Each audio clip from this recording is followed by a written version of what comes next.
எனக்கு இன்னும் ஒன்று சொல்றேன், இன்னும் ஒரு 25 வருடத்துக்கு தமிழ்நாட்டை பற்றி அக்கறை இல்லை.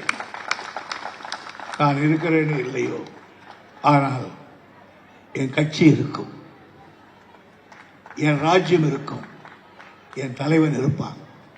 25 வருடங்கள் எழுதி வைத்துக் கொள்ளுங்கள். கலைஞர் இருக்கிற பொழுது ஜாம்பவான்கள் அங்கே இருந்தார்கள்.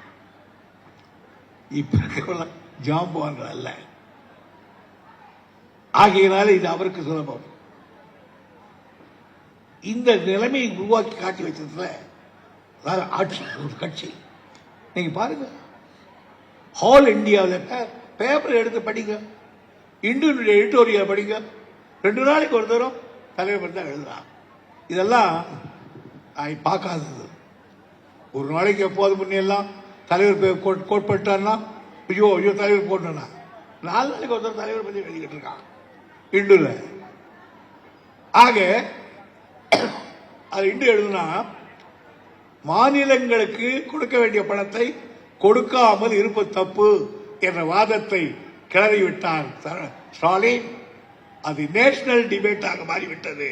எனவே இதற்கு தலைமை தாங்குகிறவர் மு.க. ஸ்டாலின் ஆயிட்டார்.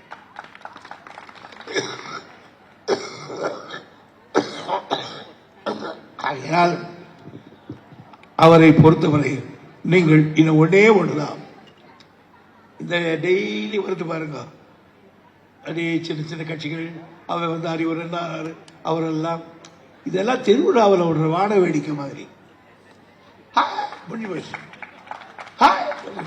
அவ்வளவுதான். அது இது கட்சி, இது நம்மளது கட்சி, அவங்களது கூட்டம்.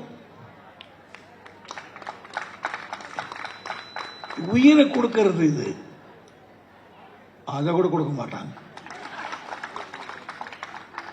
ஆகையினால அவங்களை பற்றியெல்லாம் நான் பேசுறதும் கிடையாது, பேச வேண்டிய அவசியம் கிடையாது. நீங்க தேர்தல் வர வர எல்லா கட்சிகளும் கரைஞ்சி போயிடும். நம்ம எதிர்க்கிற கட்சி அதிமுகவா தான் இருக்கும். அவங்களுக்கு முடியலன்னா ஒரு 7 கட்டு போட்டுக்கிட்டு எல்லாம் வருவாங்க. எத்தனை கட்டு போட்டு வந்தாலும் எதிர்க்கிற சக்தி உண்டு. மீண்டும் தளபதி தான், திமுக தான் என்று கூறி என் குரல் இன்னைக்கு சரியாக ஒத்துழைக்கவில்லை. இருந்தாலும் பேசியிருக்கேன். நன்றி, வணக்கம். செய்திகளை உடனுக்குடன் தெரிந்து கொள்ள உடனே சப்ஸ்கிரைப் பண்ணுங்க.